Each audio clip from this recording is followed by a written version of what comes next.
Supreme Tiffany. You're stupid. Rockadooey. No. Doobie. A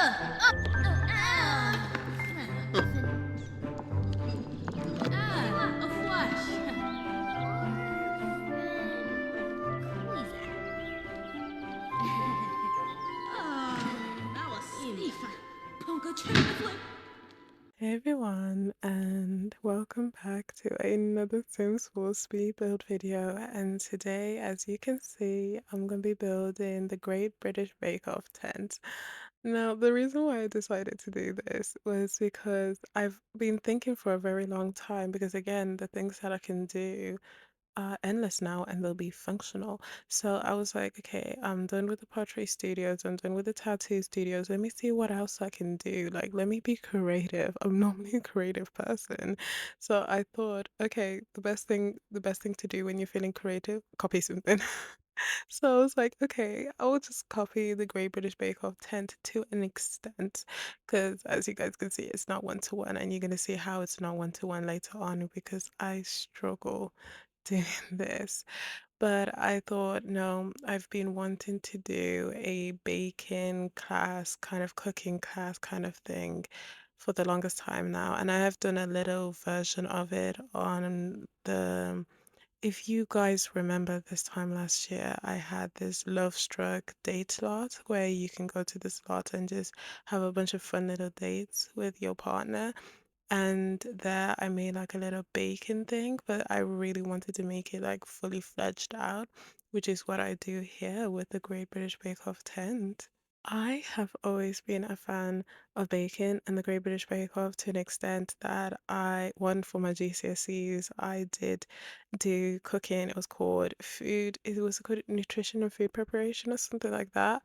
I did that, and I also just for gifts for my birthday, I would get baking tins, I would get recipe books before there was an over reliance of TikTok and YouTube. I'll get recipe books. I've always been an avid baker for the longest time, and it's only recently that I've gotten to the point where I'll say that, oh, I'm quite a good baker. I like to think that I'm quite decent at this. Well, not recently, actually, within the last 10 years, which is a lot since I'm 23, but I would like to say recently because it did take me 6 years to perfect a chocolate chip cookie.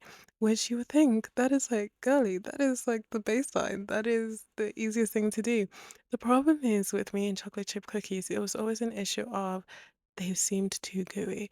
When they came out of the oven, every single time I see something that said, okay, you need to cook them for 8 minutes or even 12 minutes, and I will take them out of the oven and I'll be like, okay, these are gooey, these aren't done, because I would expect them to come out like biscuits. I would not expect that. I was such a cake girly and a bread girly that I didn't realize that when you make cookies, especially in that kind of form, they're supposed to be gooey. And I was an avid like chocolate cookie, so I made triple chocolate cookies a lot, and they wouldn't come out gooey. So I didn't know that chocolate chip cookies were supposed to come out gooey, and I didn't know the science of chocolate chip cookies was so like distinctive. I say this because when I was making the chocolate chip cookies, I thought I like cakes, I can often substitute different things and the cake will still come out somewhat the same, somewhat okay. But when it came to the chocolate chip cookies, it was if I did not use that particular type of sugar, it was not going to come out correctly. And it was like a lot of learning out, like even down to like the bare stuff. Like I know baking is a science, but I'm a baker cook, so I know about changing and maneuvering things in order to fit how you want it to fit. When I made the cookies originally, I would try and add less sugar because, as I said before, in my household, we try and consume less sugar here. I would try and add less sugar, wouldn't work out. I was like, okay, maybe this is going to be a full sugar thing. And then I'll try and swap out the sugar, try and use other sugar that's not as refined, and still wouldn't work out. So then I was thinking, okay, so this is definitely something that I need to be careful eating, but probably my parents can't eat because, the glucose index and all of that kind of thing. Like, it's like, it was just a whole thing. So I was like, okay, so what can I do then? So then I was like, okay, maybe I could add more flour. That did not work out. Then I thought to myself, maybe the texture felt off because when you see some people cooking chocolate chip cookies, they're always like kind of like a doughy, like you can like, just scoop it out and eat it. And my dough was always so wet, and I was just like, okay, no, nothing's working out here. So that's why it did take me 6 years to perfect a chocolate chip cookie, but I did, and I make the best chocolate chip cookies you've ever eaten in this side of the West Midlands. They are so gooey, soft, perfect, amazing, and you'll be surprised how little ingredients I use to make that. I don't add eggs, I don't add milk, not because I don't want to, because I'm a big avid fan of eggs and milk. Do not get me wrong. I love me an egg and a milk. But I just added less ingredients because I was like, eggs are expensive. And every single time I added milk, it was always too liquidy. And somehow it still turned out perfectly. And I didn't have to use like a bunch of like really expensive, like for example, there's this place in the UK, if you're from the UK, and I don't know if it's in other places, but we have this place called Holland and Barrett. And basically, Holland and Barrett is what allows us to get like quite health centered foods and stuff like that. So that's if you can't find your coconut sugar in your Asda and your Tesco, you can find it in your Holland and Barrett. If you can't find your almond flour, even though I wouldn't even touch almond flour with a 10-foot pole, I'm not the biggest fan of flour substitutes. It just never hits the same. But if you wanted your almond flour, you can find it there and stuff like that. I mainly used Holland and Barrett for, and I'll go to Holland and Barrett, but it was just like, I don't like almond flour, I don't like oat flour. Even though I do love baked oats, they're absolutely lush. Um, I will mainly go there for my almond butter. I love almond butter and I love, love, love, love coconut milk. It's lush. I love coconut milk, but my favorite milk is oat milk. Love oat milk. But yeah, sorry, this went into a really random tangent talking about the different types of food I have, and it's kind of boring. So let me just continue on talking about my little baking adventures as we are here. I would just, I feel like this is really boring. I'm sorry.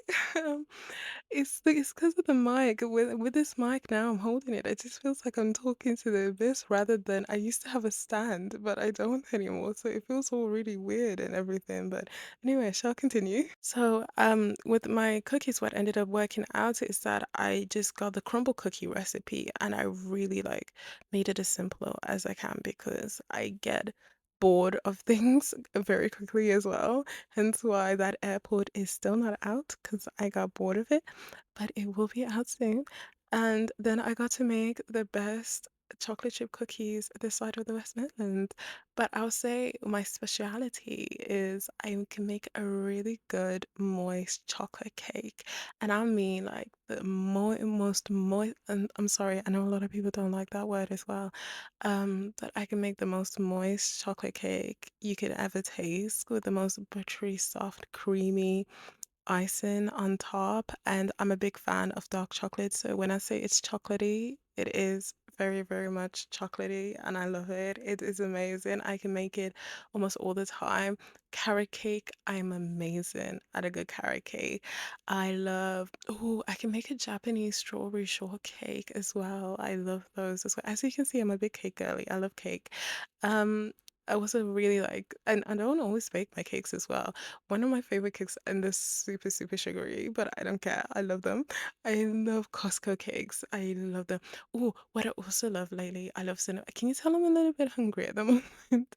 I love cinnamon buns. I'm obsessed, but not from, if I ever get sponsored somehow, some way, by cinnamon bun. They're okay, but I like a good fluffy texture. So one of my favorite cinnamon buns has always been the Tesco ones, but if you're from the UK, you know what's been going on TikTok. They've been taking them. I've been loving cinnamon buns from Tesco for 5 years now, and they've been taking them, but it's fine, it's fine, it's fine. If you're someone from the UK and you want to have a really good cinnamon bun, I suggest you go to Aldi or you go to Morrison's are now doing them, which is great. And I don't know if Asda does them, but I'm talking specifically cinnamon buns. If anyone comments cinnamon pastry, cinnamon swirls, I can't stand a flaky pastry. I don't like it. I do not like a flaky pastry. I say the only like form of a flaky pastry I like if it's in a sausage roll or if it's in a steak bake or anything from Greg's. If it's flaky like that and it cannot be like flaky, I bite into it and it starts flaking off. It needs to be a little bit soggy. So I will have a cold pastry from time to time. But anyway, this is me doing my voiceover for the Great British Bake Off tent. I hope you guys like it. If you don't have the pack, don't worry about it. I don't actually use too much stuff from the pack in this build. You can just have it as a fun little lot if you like. But yeah, it actually does function quite well as you saw in the cinematic intro, and I really love it. But I'm gonna try and stop talking now because I don't want to talk through the entire tour. But yeah, I really hope you like this video. I'm so sorry if I sounded like I was going off in a tangent in the middle of it and I was going no places. I am quite just very confused this morning. But yeah. Thank you so much for watching this video. Don't forget to like and subscribe. But if you don't want to, that's also okay. I appreciate you staying this long and listening to all of my ramblings. Also, don't forget to leave a comment down below. I read all of your comments. The more the merrier. And I'll see you guys in the next one. Goodbye.